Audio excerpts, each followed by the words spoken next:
And welcome to this week's Artist on Art, the first of 2013. I have the great pleasure of speaking with Professor Elizabeth Stephens.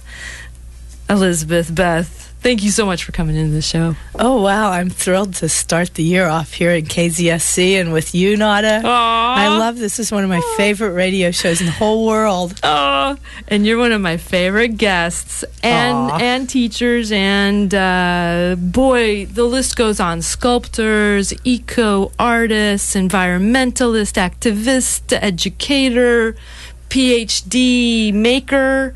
You're in the midst of your PhD, is that correct? Oh, I am. I'm writing my dissertation. Even though you're already a professor here at UCSC, you didn't stop striving. Well, I'm really looking at it as a very rich artist life experience. Yes, you are an art as life as art kind of gal. Beth has been doing performance art since the early 80s and has a spectacular number of performances that she's been doing. And in particular, there was a series that you did. Let's say, is it 8 years? 7 years. 7 years of the colors of the chakra, the rainbow. And she did this with her wife and partner, Annie Sprinkle, a PhD sexologist, former porn star, producer. And sex worker. And she was the first female porn director of her own, female porn producer. Yes. And golly lolly, if somebody should do it, it should be Annie, I say. Oh, I say so too. Here, Annie. Annie's not with us right now. She's packing away. Well, she's up in Boulder Creek because we're getting ready to go set up a big art show in L.A. in Los Angeles at the Thomas Jankar Gallery. So if anyone's going down to L.A., come to Chinatown. The opening is January 12th. And it's on Chungking Road in Chinatown in Los Angeles. And it's going to be a wonderful retrospective, really, of our work and our work together. It's called Annie Sprinkle, Elizabeth Stephens, The Collaboration. Ooh, the collaboration, folks. And there's been a lot of activity that you did with the Love Art Lab.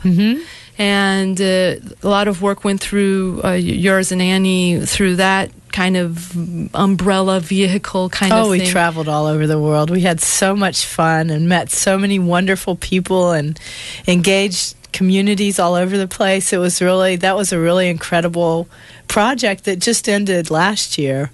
We ended up marrying our neighborhood hill in Bernal Heights in San Francisco, and it was just a spectacular project. I couldn't have even imagined how wonderful it would be to spend 7 years collaborating with this incredible person, but also collaborating with, I think that we staged sometimes several weddings per year, but I think that we counted all of the people that we collaborated with, and it was over 2,300 people. From all over the world. Nada went with us to our wedding in Croatia, in I would Zagreb. say the first lesbian wedding in Croatia. I got to be the godfather. Yes. And it was quite spectacular. The people didn't know what was going on in Zagreb. It was fabulous. But if you're going to do it anywhere, Zagreb was a good place to do it. I was a little worried, They actually. say that... well, our producer did get a death threat, but they say it was the first gay wedding in the Balkans. Yeah. I translated the newspaper for you. That was really fun. Elizabeth Stephens is the guest tonight for our January 3rd, 2013. This is I started in 2009, so I've had 4 full years, the beginning of the 5th year, and it's such a pleasure and honor to have you up here, Beth, as the first person of 2013, and to talk about your art. There's so much. I don't even know where to begin, although we will begin somewhere specifically.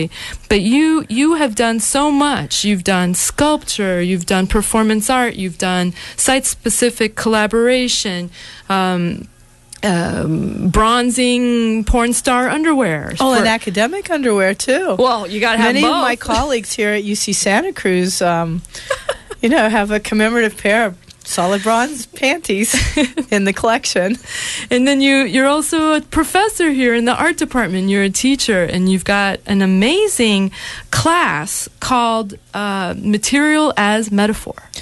Material metaphor. Material and it's metaphor. This year we're going to focus on the earth. The earth is metaphor. So let's just start there. Okay. So you've been teaching up here 10 years now? Is it just 18 years? Oh my God! I know. Can you believe it? Wow, you look so young. Oh, thank you. The students keep me young. Nearly 20 years, nearly 2 decades, and you've done some really interesting, forward-thinking classes about sculpture and three-dimensional art and eco-activism and so just tell us a little bit about when you say the metaphor of the material, or is it material metaphor? The class is officially called Material Metaphor. Explain to me and our dear audience, what does that mean?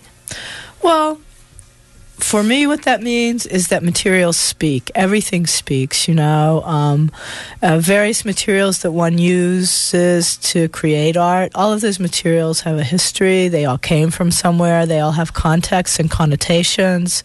And they tell stories. And you can follow anything from stone to wood to performance to a narrative. You can follow those things to, through different phases and different stories and the different kinds of meanings, similarities, the ability of these stories to bring people together or to, separate people.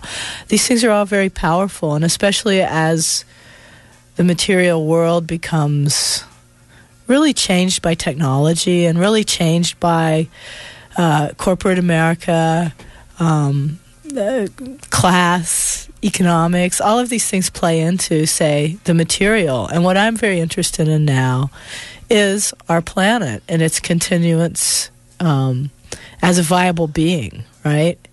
And so this is what I've really dedicated myself to through the work that I'm doing with Annie. Annie and I are both very, very involved in environmental activism. We're very involved in making art that really tries to shift the metaphor of Earth as mother to Earth as lover so that we can engage in a more mutual relationship with the Earth. We... Whoa, okay. I can just go on. Could you repeat that last part just a second ago? So Earth as lover as opposed to Earth as... Mother. And yes. How is that paradigm shift going to affect what you hope to be some positive change in environmentalism? Well, what we hope is that it's going to do several things. One, that it will inspire people to have a more mutual relationship with the Earth as opposed to feeling that the Earth is responsible for us, or that we can just use the Earth to, say, do our laundry or cook our meals or take care of us when we don't feel well or provide our resources when we need to, clothe, shelter, feed ourselves. Instead, there will be more of a mutual give and take where human beings will realize that if we don't take care of this being, then we're going to lose this being. And, but we do look at this metaphorically. I mean, this is for us a grand art project. And we find metaphors to be some of the most powerful ways for changing the way people perceive things. And we need to change our perception of the Earth because I was just, for instance, in West Virginia last week. And, in fact, we're making a film right now about West Virginia, my growing up in West Virginia. It's called Goodbye Golly Mountain because there's a horrific form of coal mining that's happening there called mountaintop removal, where literally 500 mountains have been blown up and water sources are being poisoned and covered over, and people are getting horrible forms of cancer that really there's no reason for them to get it except for this mining releases so many poisons. And, when you go into a situation like that, I mean, here in Santa Cruz, it's very beautiful, and we can live a very kind of bucolic life, although, people should know that the Monterey Shale fracking project is on the way to being a full-blown sort of environmental horror. But we're trying to just kind of engage people in a sort of loving relationship with the earth, because it's easy to, trot these horrors out and get people really freaked out about what's happening, and really kind of in a way we should be. But how do you get people to engage with the earth in a way that is not, in a way that's open-hearted, instead of just being, in this state of despair or despondency, which is really that's a place where you really can't do anything. So our goal through our work is to try to make the environmental movement a little more sexy, fun, and diverse. And that's Beth Stephens talking about her art and her activism, and the movie, again, that is in the last phases of editing. We have almost got a lock on our edit. I am so excited. My editor, Keith Wilson, I just want to sing this guy's praises. He is a doll, and he's a great editor, and he's in San Francisco, and you should all hire him immediately, because we're almost done with this film, which has been a 3-year labor of love. And, of course, we have to go to, serious post-production things after the edit is locked. But I think on the 15th of January, we're going to have a locked edit, and we can, move forward with this film. And I'm hoping to have it out this summer. And it's called Goodbye Golly Mountain, an ecosexual love story. Goodbye Golly Mountain, folks. You want to look for that one? Gauley, like the Gauls. Oh, Gaully? Yes. Ley? Ley. This is this place that was settled by the French in West Virginia. So it's a golly. Golly Mountain. Not by golly. Lolly golly. Golly lolly. Yeah. Goodbye Golly Mountain. Created by Beth Stephens and her partner Annie Stevens. Annie Sprinkle. I like that. Yeah. Annie Sprinkle. Annie Sprinkle, yeah. Yeah. And it's a really, Mrs. Stevens. We're really trying to bring out people's love of these mountains, and we're really trying to, engage hillbillies and middle class folks and people who are in mining. It's quite a story. It's quite a story. So who's been doing the camera? Has it been both of you? No, who did the camera was a young man named Jordan Freeman that I met in West Virginia, but he actually was a graduate of UC Santa Cruz in the Community Studies program. Wow. I know, and I met him by happenstance in West Virginia, and he just has been fantastic. And also Julie Reardon, who just graduated last year from film digital media. She's done a little bit of shooting, and she's really been kind of the line producer. She's just the go-to person for this film, and UC Santa Cruz has been very supportive of this film. Great. Yeah. So it's a documentary that you started making when you realized that they were blowing off all the tops of the mountains. Well, yeah, I did, because I was absolutely furious. But it's a little like Green Acres, It's like Beth and Annie, these two ecosexuals, right, go back to West Virginia. But lo and behold, Beth Stephens has very deep roots there. So many people that have made films about West Virginia really do this thing about the impoverished hillbilly, right? Well, I am a hillbilly, and I love hillbillies, and I think hillbillies are like, I'm very proud to be a hillbilly, right? I think they're brilliant. I think that, the stereotypes that are laid on hillbillies are, that they're really devised to make the United States despise that part of the country so that it can then be just used as a sacrifice zone for energy production that it is. And I mean, that's coal, that's gas. Those sorts of things are very abundant there. So that if you can make the people seem less than human, which is what, there's actually a new reality TV show coming out that's going to do exactly that. It's called Buck Wild. MTV's putting it out. And so what I really want to do is I want to show the heart and soul of these people who are absolutely fantastic people, who are really imaginative, really creative, and really brave in the face of unbelievable oppression. And so, those are my people, and I'm very proud to claim that, So it's really it's really a love story with the people and with the mountains. And in fact, it ends with during our purple chakra, which is the enlightenment chakra, right? Third eye. The third eye, the top. Mm-hmm. We married the Appalachian Mountains, and it was a really beautiful wedding that Ohio University sponsored, and my family came. And a lot of activists came, and a lot of artists came, and a lot of academics came. And it was a really beautiful little wedding. So this would be a good place, Beth Stephens, teacher here, professor in the art department, to describe, when we spoke, we touched lightly upon the Love Art Lab. Mm-hmm. You talked a little bit about it. You mentioned how you've collaborated with thousands of people around the world, artists, site-specific. We talked a little bit about the colors of the chakra. Why don't you give us a little more of a description of what exactly was the art, the performance, the project? Well, the project was really, it started out as a real celebration of my relationship with Annie. And, we got together and we just really got a kick out of each other. And we found that we were very happy collaborators with each other. We liked making art together, And so we wanted to just see where this collaboration would go.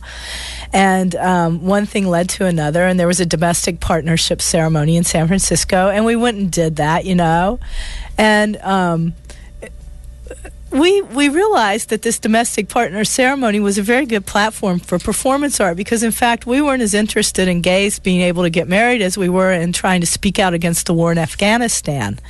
And this was the year that war started. And so as we began speaking out about Afghanistan, all of these news reporters were following us around, asking us questions, and they were like, oh, do you believe in gay marriage? Which, if somebody wants to get married, that's fine with us. But what we do really believe in is peace and good communication.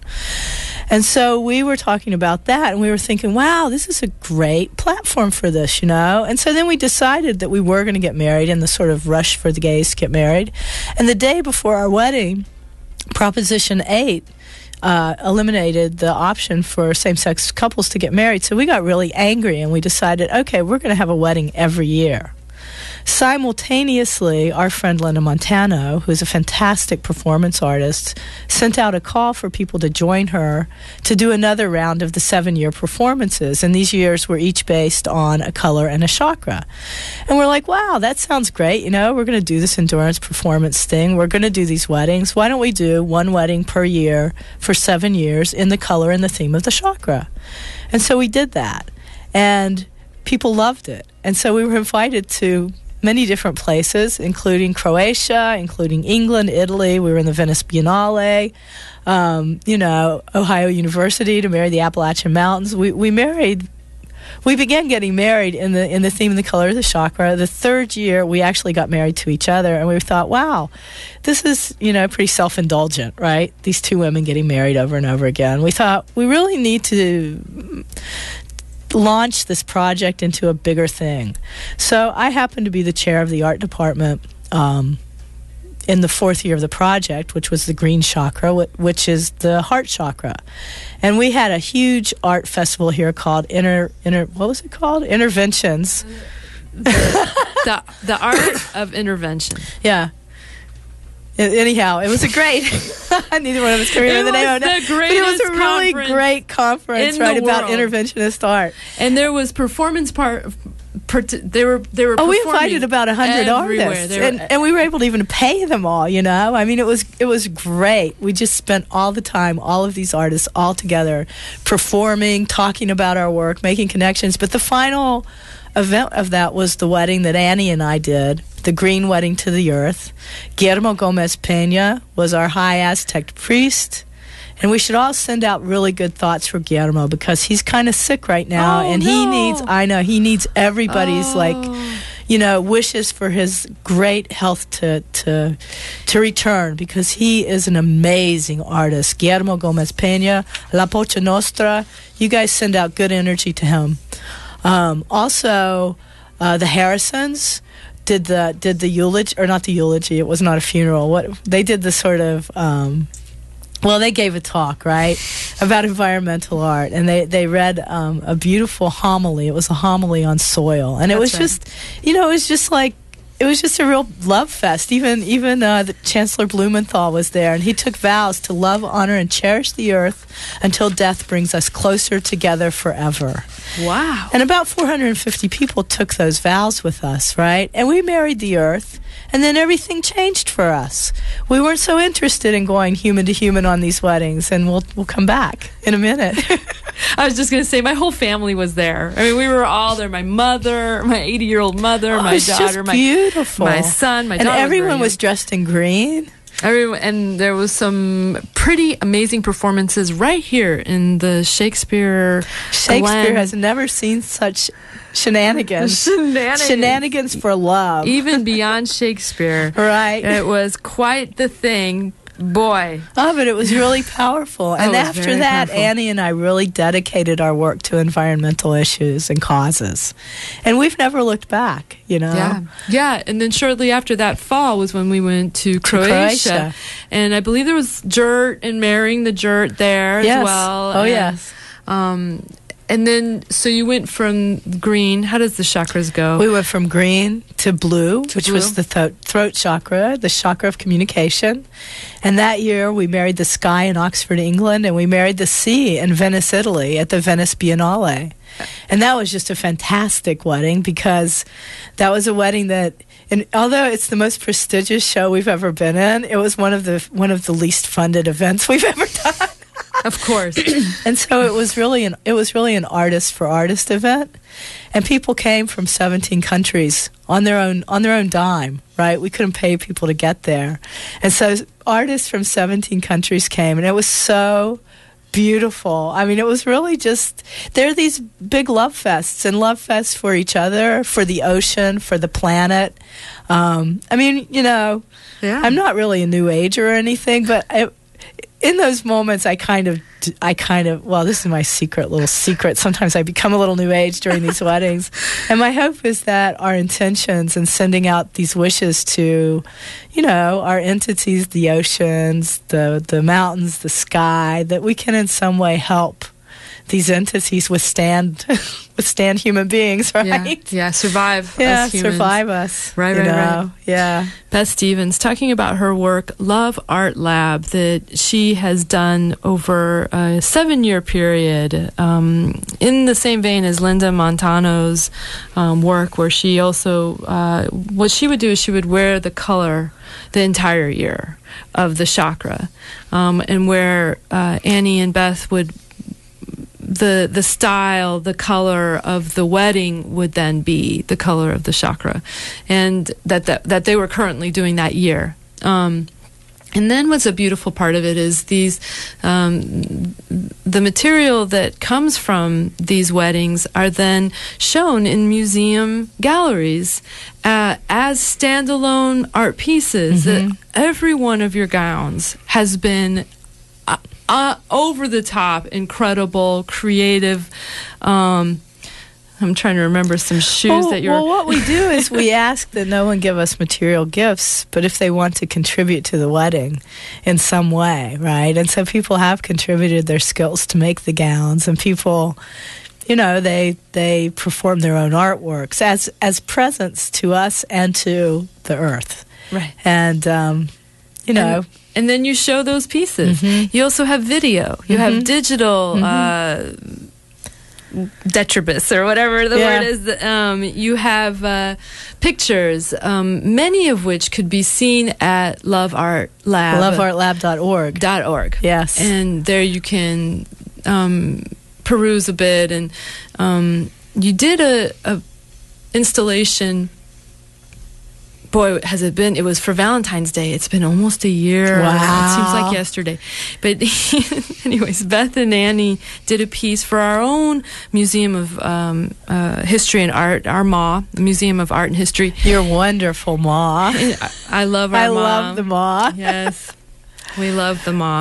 And they did this most amazing piece where you built like a chapel of love in the main gallery on the second floor of the MA, and it was lined with chiffon, satin, and lace. pink chiffon and lace. And there was a vow. You would do your marriage vow. And then you had a tower of videos. And each video had a different, television. Each monitor had a different wedding on it. So then you also represented the light of the chakra, the colors of the chakra with the video of the weddings. It was extraordinary. Well, thank you, Nada. That was one of our. We've enjoyed that. We enjoyed that piece quite a lot, you know. And I think a lot of people did, because what you could do is it was a do-it-yourself vow. So you could go in and you could write you could marry whoever or whatever you wanted, right? And you could promise whoever or whatever you wanted, right? I mean, it was really There was some risque things written up there. It was a blackboard, folks, so you could write whatever you wanted. I found some fun stuff there. But anyways, we're at our halfway point here on Artist and Art, and so I think we're going to just take a quick little break. We're back. This is Artist on Art. I have the great pleasure of speaking with Beth Stephens, one of my favorite people. In fact, she was the chair of my thesis committee. I love her that much, and she's just doing so much. We've got another half hour, luckily, to talk about it. Beth does a lot of collaborative work with her partner Annie Sprinkle, and let's just say, first of all, she's teaching a class this winter quarter in the art department. Beth is a professor in the art department and was the chair for quite a while, and the name of the class is Material Metaphor. And from this material metaphor class, there will be this somehow created this symposium. What was this called? It's a visiting artist events.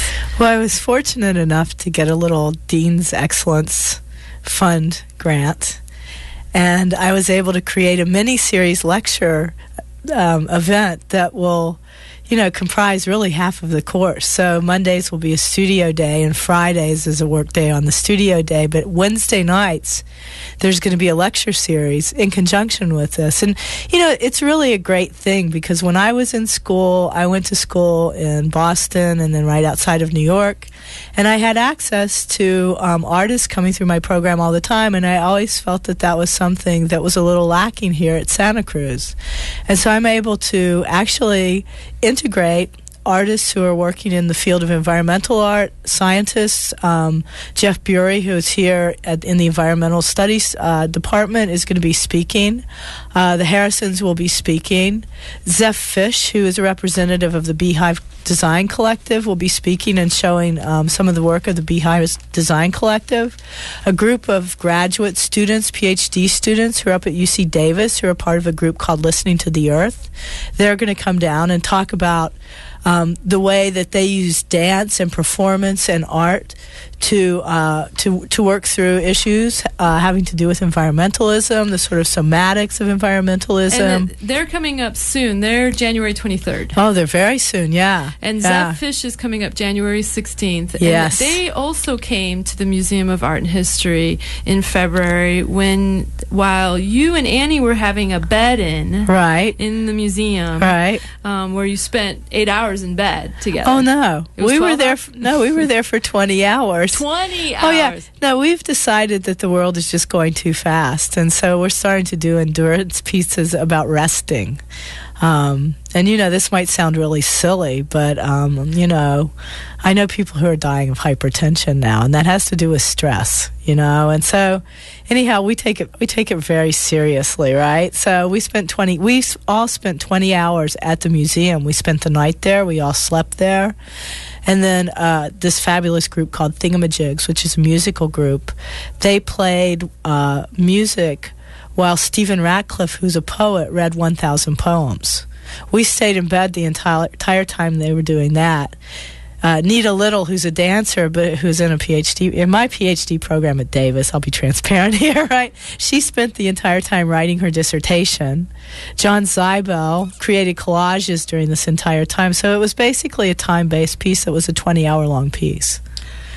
Whew. And that So many of those people are coming back to do we're doing a panel as part of this visiting artist lecture. Let's just get the name of the lecture. It's called The Earth as Metaphor. Well, actually, the lecture series is called, it is called The Earth as Metaphor. You're right. Thank you, Nana. You've got the paper. I got the poster. But, the thing is this is going to be a unique opportunity, this class, to really combine studio practice with with actually having visiting artists coming through that you can listen to, talk to, engage with.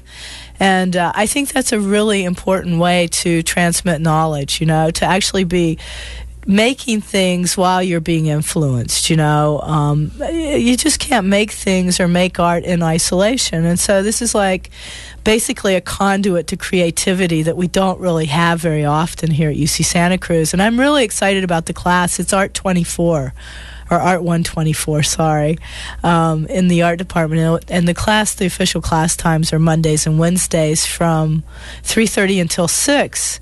So every Wednesday we'll have these lectures. But what's so fabulous is that every Wednesday the Cezanne Gallery is going to host a little reception after the lecture so we can all hang out and really talk together.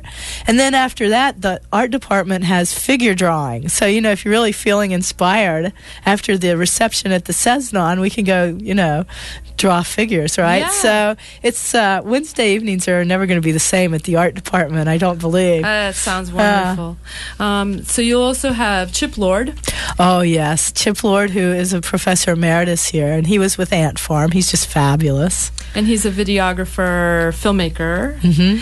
And the Harrisons, Helen and Newton Harrison, eco-artists from... Extraordinaire, exactly, yeah. From the late 60s. And they'll be talking about their work, the force... Late 60s? Yeah, they started in the late 60s. Oh, they started in the late 60s, right? But they're still working. Oh, yeah, they're in the late 80s. Well, no. Well, they're young 80s. Yes, They're young. Yes, they can run circles around most of us. Heck, yeah. And they're going to be talking about the force majeure, which is also a center that was created in the art department called the Center for the Force Majeure. And their work with the Tibetan Plateau, they work on a global scale, folks. And then we got Kyle McKinley and Nick Lally, both Danham graduates, alumni, and they're going to be talking about the Building Collective, which they're also been doing at the Museum of Art and History right now. They're doing a Building Collective inside the museum.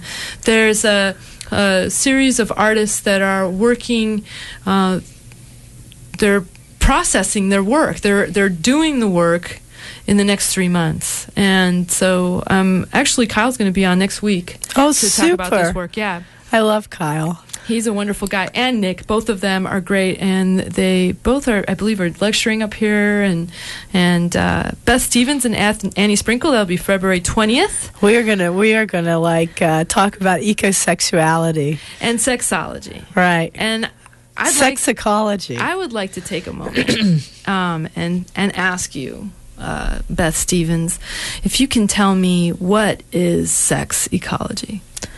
Well, sex ecology is a field sort of like biology, right? But it's a field that we invented because Annie's a sexologist, and although I'm not an ecologist, I do have a great fondness for the earth and ecological systems, the environment.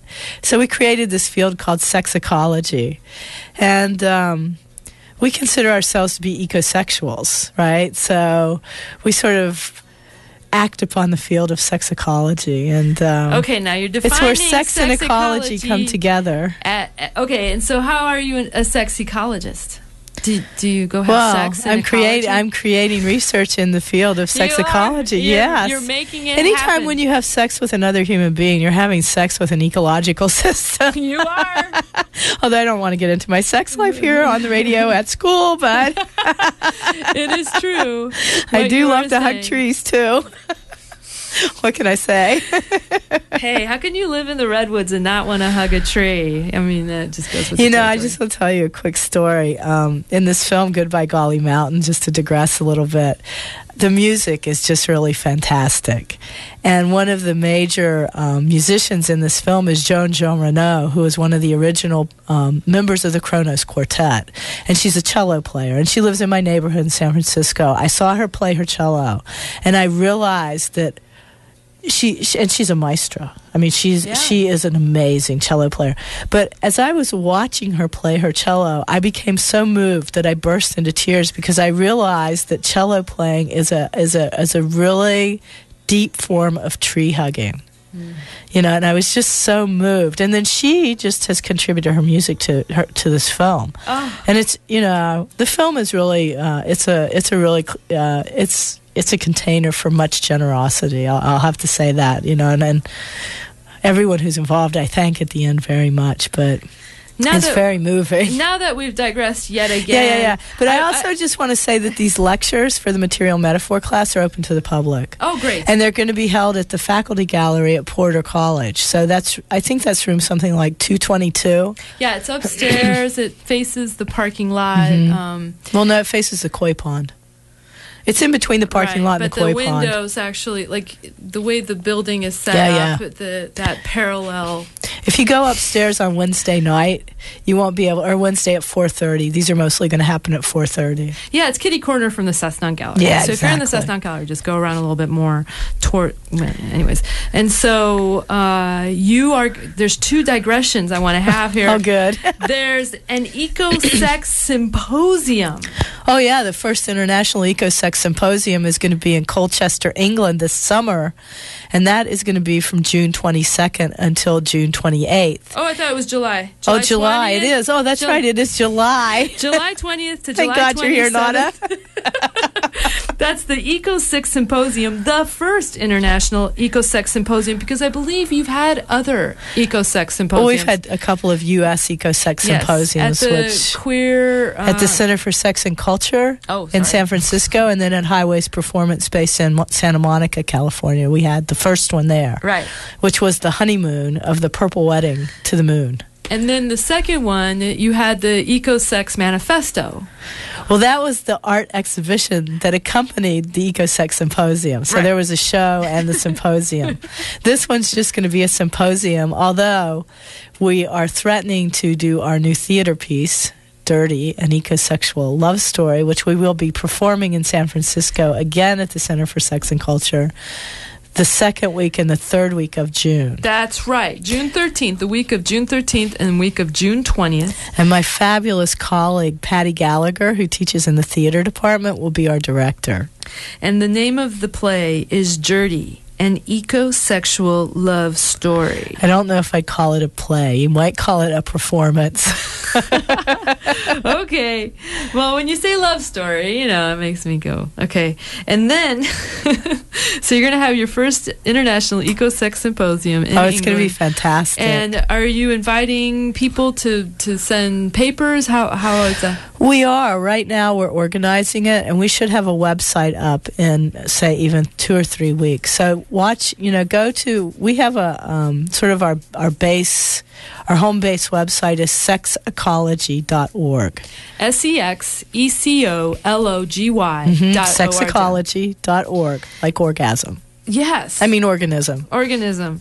And there you'll be able to get all kinds of information. You can also, to see the Love Art Lab, you could go to loveartlab.org to see the series of performance of weddings that were performed by Beth and Annie all over the world with site-specific artists and just amazing collaboration. And you can go to the UCSC Art Department website to get the schedule for this lecture series, because this is going to be a hot lecture series, and it's free. Yeah. And then February 27th, our beloved Nina Simon's going to be there. That's the director of the Santa Cruz Museum of Art and History. And she's going to be talking about participatory art, which she's been bringing all over the place here. Oh, yeah. She's fantastic. And then Jeff Burry, from the Environmental Studies program. And he's going to be talking about mapping resource extraction. Do you know what that means? Well, yes. He maps mining sites, fracking sites, sites all around the world where resources are being extracted, to create energy. And he has a fascinating talk that he gives on that. And I saw his talk at a conference here earlier in the year called Practical Activism. And I was so inspired by it that I asked him to come, speak for the class, for the lecture series. And he agreed, thankfully. And then the last speaker, March 13th, is G. Craig Hobbs, Assistant Professor at San Jose State, on Koi, exploring the intersection of nature, culture, and technology. All of these lectures will be on Wednesdays from 4:30 to 6 p.m., except for February 13th at the Porter Faculty Gallery D2222, followed by reception at the Cessna Gallery from 6 to 7, and then followed by some live drawing. And will it be the different artists that we get to... Only in your mind, Nada. And this is a mini-series of eco-art lectures that complements Beth's course, Art 124, Material Metaphor. And there's still some spaces available in that class, so all you interested students should come down and sign up on Monday. Awfully tempted. Activists and scientists working in environmentalism, ecology, performance, and earth art.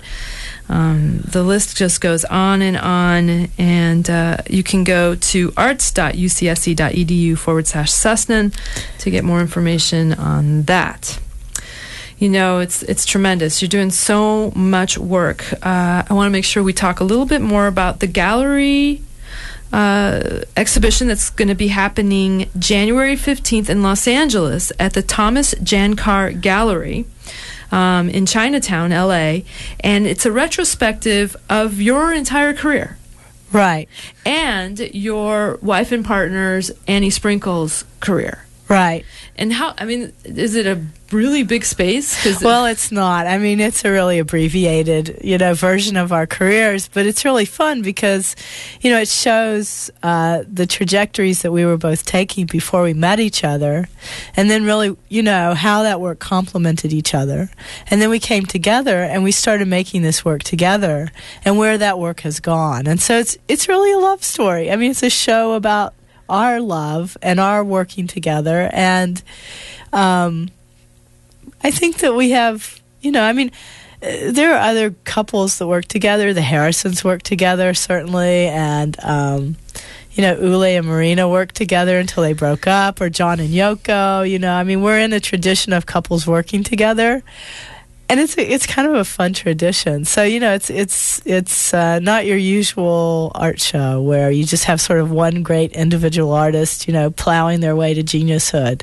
This is really about two artists speaking to each other. It's really a conversation. And I like work that's participatory and conversational. And, we can even pull out the word dialogic, Ooh, dialogic. Yeah. And that really encompasses a lot of performance art, particularly Helen and Newton's. A lot of the academic writing on dialogic art, they always bring out. Oh, yes.